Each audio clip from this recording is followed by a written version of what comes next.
आज मी आपल्याशी एक आगळ्या वेगळ्या विषयावर मी बोलणार आहे. बाबासाहेब आणि इस्लाम या विषयावर थोडंसं हा it is un untouchable topic. तर कसा योग जोडतो हे तुम्हाला समजेल. बाबासाहेबांनी आपला पूर्ण जीवन समता, बंधुत्व, न्याय, सौहार्द याच्यासाठी वाहून दिलं आणि त्यांच्या नजरेत जगाचा प्रत्येक व्यक्ती त्यांच्या कुटुंबाचा एक सदस्य आहे असंही त्यांचं विचार होतं. तर कळत न कळत जगाचे जितके मोठे लोक आहेत त्यांना प्रेरणा, एक दैवी प्रेरणा मिळालेली असते आणि हीच भावना कुराणमध्ये कोणत्या प्रकारे सांगितली गेलेली आहे त्याआधी मी तुम्हाला अरबिकमध्ये सांगतो आणि नंतर मराठीमध्ये. औज़ु बिल्लाहि मिनश शैतानिर रजीम बिस्मिल्लाहिर रहमानिर रहीम या अय्युहन नासु इन्ना खलक़नाकुम मिन ज़करिन व उन्सा व जअलनाकुम शुऊबन व क़बाइला लितअरिफू इन्ना अक्रमकुम इंदल्लाहि अत्क़ाकुम. हे लोक आम्ही तुम्हा सर्वांना एका जोडप्यातून तुम्हाला जन्म दिला, मग तुमचे वेगवेगळे टोळ्या झाले जेणेकरून तुमची ओळख व्हावी याच्यासाठी समाज रचण्यात आलं ओळखसाठी. आणि तुमच्यात सर्वात महान त्याचे कर्म आहे तोच महान आहे. म्हणजे तुम्ही कोणत्या कुळात जन्मलात याच्यावरून तुमची महानता सिद्ध होत नाही, तुम्ही काय करतात याच्यावरून तुमची महानता सिद्ध होते. आणि इथे मला एकलव्याचा तो प्रसंग आठवतो की एकलव्य दलित आहे पण उत्तम धनुर्धर, जन्मजात धनुर्धर आहे. त्यालाही असं वाटलं की माझा कुठलाही तरी गुरु असावं आणि मी अजून धनुर्विद्यामध्ये प्रवीण व्हावं.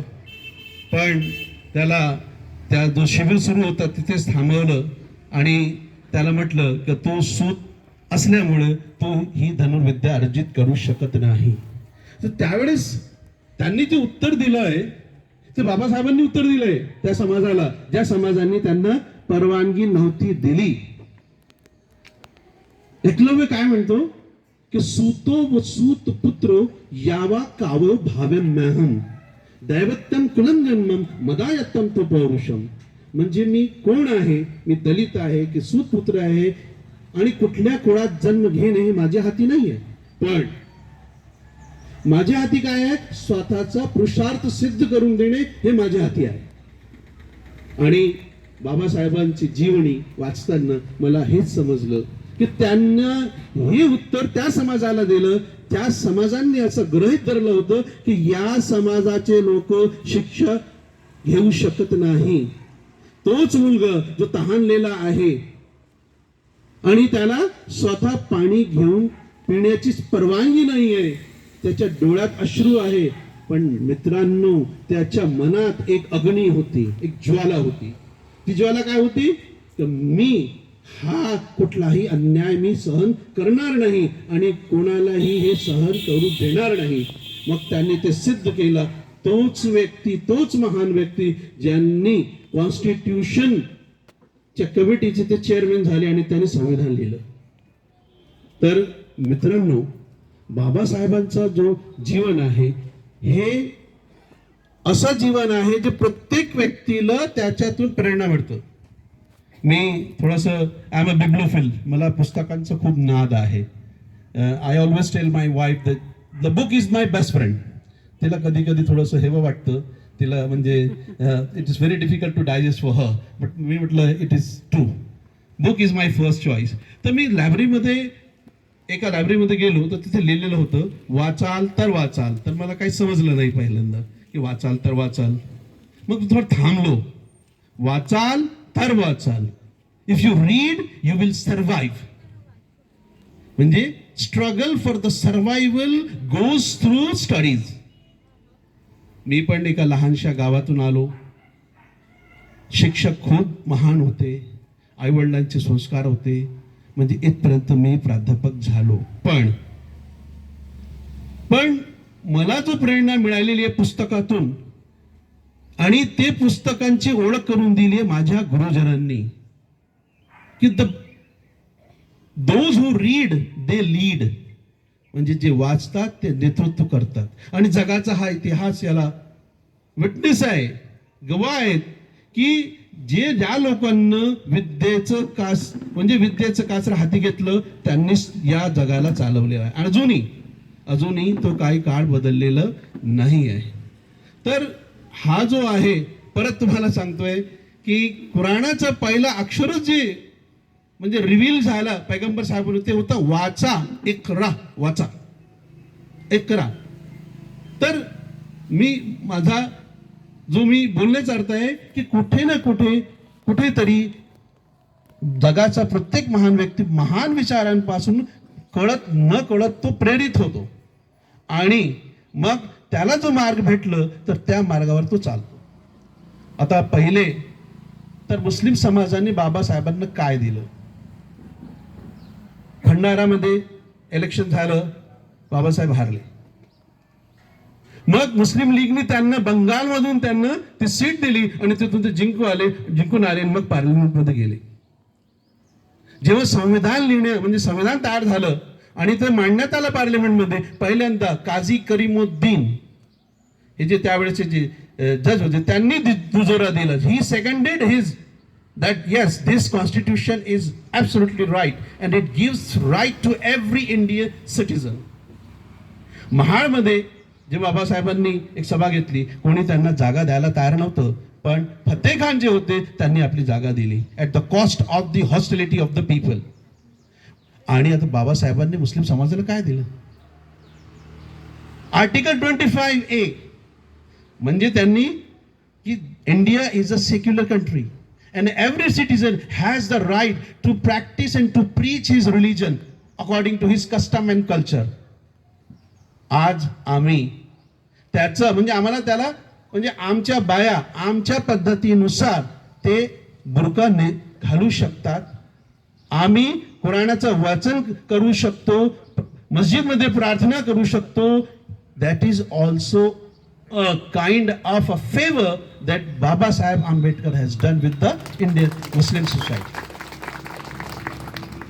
परत की एखादी बाई सर्व्हिस करत आहे आणि तिला सुट्टी पाहिजे आहे, तर बाबासाहेबांनी ही तरतूद काढली की तर दीर्घकाळ सुट्टी द्यायला पाहिजे आणि हे तिचं हक्क आहे. हे लक्षात ठेवा. जगाचे जितके महान लोक आहेत त्यांचे शत्रू तितकेच महान असतील, हे लक्षात ठेवा. आणि या मंडळीला माझा एक विनम्र आहे की यांचे खूप शत्रू असेल पण घाबरू नका. एक कवी म्हणतोय कि उसके दुश्मन है बहुत जरूर मिलो, आदमी जरूर अच्छा होगा. उसके दुश्मन है बहुत जरूर मिलो, आदमी जरूर अच्छा होगा, वो भी मेरी तरह शहर में अकेला होगा. तर आज जो काही लोक कधी कधी घाबरतात की का बरं मी असं बोलत आहे पण लोक काय सांगत आहे, टीका करत आहे, ते करू दे त्यांना, नाही का? तुकारामांनी काय म्हटलंय? निंदकाचे घर असावे शेजारी. कबीरनी खूप छान सांगितलं, मला खूप आवडतं की निंदक नियरे राखे आंगण कूट करी छवाय, बिन साबण बिन पाणी निर्मल करत सुभाय. तो तुम्हाला काही न लावता तुम्हाला स्वच्छ करून टाकणार. आणि आपल्याला स्वच्छ करणे हे पदोपदी दररोज आवश्यकता आहे. आपण हे आढावा घेतला पाहिजे की आज मी काही जास्त तर बोललो नाही, मी वाईट तर बोललो नाही, माझे डोळे इकडे तिकडे तर गेले नाही, मी काही वाईट तर नाही केलं. हे दररोज जर आपण केलं तरीच आपण शुद्ध आणि पवित्र राहू शकतो. थोडंफारही आपण जर म्हणजे गफलत जर केली तर आपण हळूहळू म्हणजे कसं आपण वाईट होत जातो हे आपल्यालाही कळत नाही. तर मित्रांनो आणि इथे बसलेल्या युवकांना माझा एक प्रश्न आहे की जर तुम्हाला कोणी कमी आखलं तर तुम्ही काय कराल? रडाल? निराश व्हाल? नाही. बाबासाहेबांनी काय म्हटलं? शिका, संघटित आणि संघर्ष करा. संघर्ष. सच मैं नहीं, सच तुम नहीं, सच केवल संघर्ष है. संघर्ष के बिना जिए तो क्या जिए, संघर्ष ही जीवन है. आणि तो संघर्ष मग आपल्याला समृद्धीच्या मार्गाकडे नेतो. तोच संघर्ष आपल्याला हे आपण कोण आहोत हे सिद्ध करण्याचं अवसर देतो. आणि ते अवसर ते या महान व्यक्तीच्या जीवनामध्ये आलं आणि त्यांनी ते दाखवलं की एक अशा समाजातला नेग्लेक्टेड सोसायटीचा व्यक्ती सुद्धा महान होऊ शकतो. कौन कहता है कि आसमान में सुराख नहीं होता, कौन कहता है कि आसमान में सुराख नहीं होता. एक पत्थर तो जरा तबीयत से उछालो यारो, एक पत्थर तो जरा तबीयत से उछालो यारो, आसमान में सुराख हो सकता है. म्हणजे तुम्ही जे काही करू इच्छिता ते होऊ शकतो, पण ते कसं होऊ शकतो हे यांच्या जीवनातून आपल्याला शिकायला मिळतं. मी मुलांना 3 नियम सांगतोय यशस्वी होण्याचे. पहिलं, first of all you must have deep driving desire to be successful. म्हणजे नखशिखांत इच्छा असली पाहिजे तुमच्या मनात सुशिक्षित होण्याची. Second, you must learn how to be successful. And third, you must persevere till you get success. म्हणजे तुम्ही दुसरा नियम कसं आपण सफल व्हावं हे तुम्ही शिकायला पाहिजे. तिसरं, चिकाटी जोपर्यंत तुम्हाला मिळत नाही तोपर्यंत तुम्ही चिकाटीने ते काम करत राहावं. पर्झर्व्हरन्सला हा शब्द मला खूप छान वाटलं. मी भाषांचा विद्यार्थी आहे, मी मूळ उर्दू भाषी आहे. माझा आणि मराठीचा संबंध 1990 मध्ये आला जेव्हा मी प्राध्यापक झालो. तर चिकाटी हा जो शब्द, पर्झर्व्हरन्सला अनेक शब्द मला भेटले, पण चिकाटी जो शब्द भेटला पर्झर्व्हरन्सला तितका सुंदर शब्द दुसऱ्या कुठल्याही भाषेत मला दिसला नाही. म्हणजे चिकट म्हणजे सोडत नाही, एकदा जर म्हणजे ते फेविक्विक सारखं असतं. तर डीप ड्रायव्हिंग डिझायर काय असते, म्हणजे ह्या लोकांमध्ये डीप ड्रायव्हिंग डिझायर होती. आता डीप ड्रायव्हिंग डिझायर म्हणजे काय काय आहे? तहान, भूक आणि झोप. These are 3 deep driving desire. आणि हे पूर्ण करण्यासाठी आपण कुठेही, जसं आपण खूप तहानलेले झालो, आपण जे भेटलं तसं भेटलं पाणी पिऊन घेतो, जे जेवायला भेटलं ते खाऊन घेतो, कुठे ट्रेनमध्ये बसमध्ये उभे कसंही. आणि झोप, जिथे झोप आली आपण उभे उभे कधी कधी झोपतो किंवा बसूनही झोपतो. आता कबीरनी म्हटलंय की भूक न जाने बासी भात और नींद न जाने टूटी खाट, प्रेम न जाने जात विजात. तर हे these are the deep driving desire. आता नखशिखांत इच्छा म्हणजे माझं संबोधन सर युवकांशी आहे. थोडंसं त्यांच्या इंटरेस्टसाठी मी थोडंसं एक लहानशी गोष्ट तुम्हाला सांगत आहे. Socrates was one of the greatest teachers, आपण सर्वांना माहित आहे.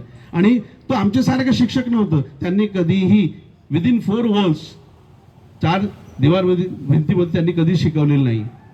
तो असे जिथे जिथे युवा उपस्थित राहायचे त्यांच्याकडे जायचं आणि त्यांना प्रश्न विचारायचं, उलटे सुलटे प्रश्न विचारायचं. तुम्ही का बरं उभे आहेत, तुम्ही पायावरच का बरं उभे आहे, हात याच्यासाठी म्हणजे हात याच्यासाठीच आहे का. म्हणजे त्याचा उद्देश होतं की त्याच्या युवकाच्या मनात विचार करण्याची शक्ती निर्मित व्हावी म्हणून त्याचे प्रश्न विचारायचे.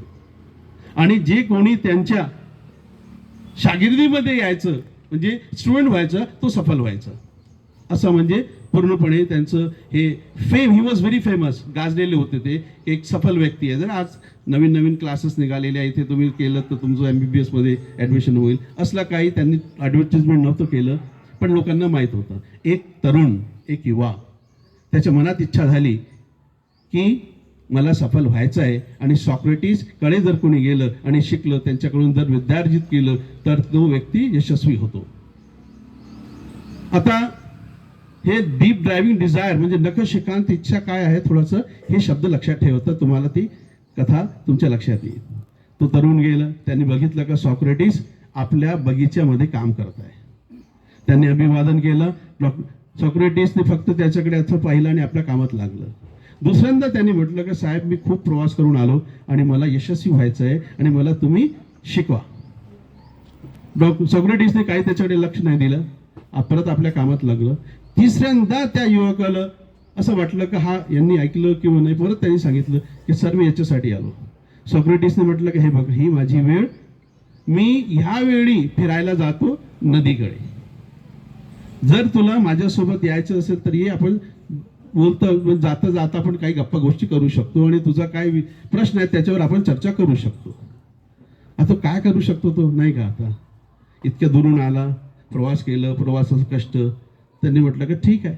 आता ते सॉक्रेटिस नदीकडे गेले आणि नदीमध्ये प्रविष्ट झाले आणि त्याने बघितलं की तो युवक त्यांच्या मागे येत आहे.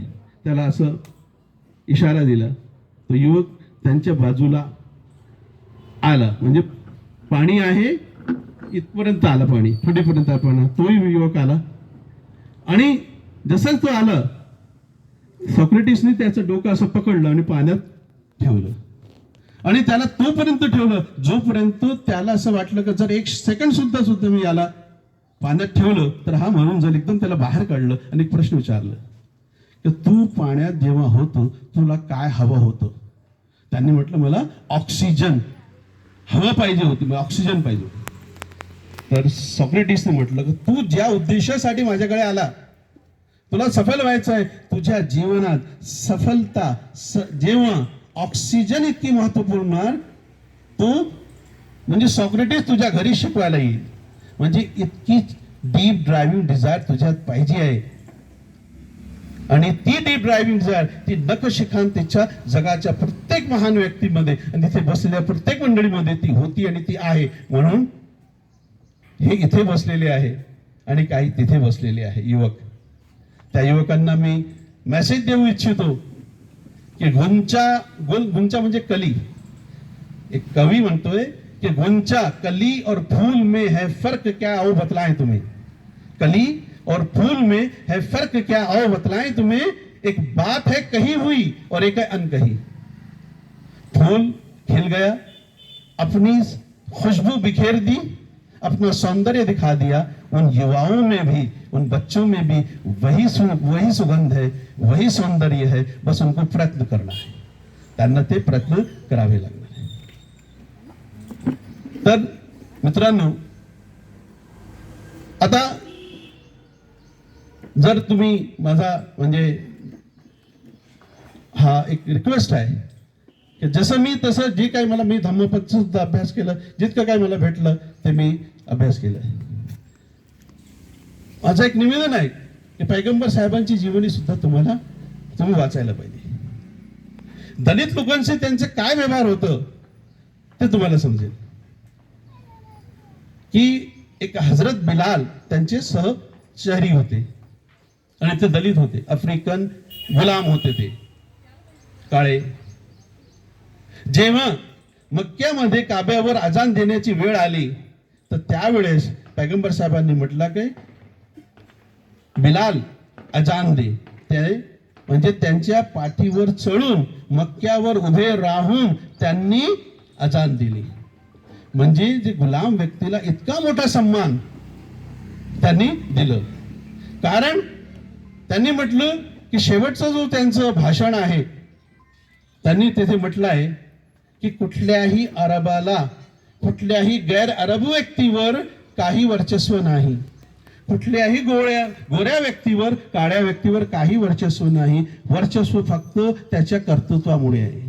जो ईशप्रायण आहे, जो साधू आहे, जो संत सारखा वागतोय तोच महान आहे. म्हणजे त्याचा जन्म कुठे झाला याच्यावरून त्याला महानता त्याची सिद्ध करण्यात येणार नाही.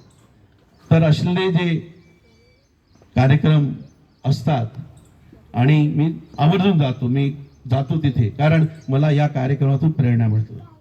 आणि कितीही परिस्थिती वाईट आहे, वाणी सरांनी म्हटलं की सर बिलकुल निराश होऊ नका, बिलकुल नाही, हे करणार. थोडंसं स्लो आहे त्यांचं, पण जर तुमच्याच लोकांसारखं मार्गदर्शन त्यांना भेटलं तर ते निश्चय करणार. मी खूप आशावादी आहे. मैं गाता हूं हर गीत मधुर विश्वास लिए, मैं गाता हूं हर गीत मधुर विश्वास लिए, लहराकर अंबर. मैं गाता हूं हर गीत मधुर विश्वास लिए, लहराती अंबर पर तौरा से टकराती ध्वनि, एक दिन पास तुम्हारे गूंजेगी. मैं रखता हूं हर कदम दृढ़ विश्वास लिए, इनसे एक दिन तन की मन की ठोकर खाकर एक दिन रक्ताब किरण फूटेगी ही, एक दिन रक्ताब किरण फूटेगी.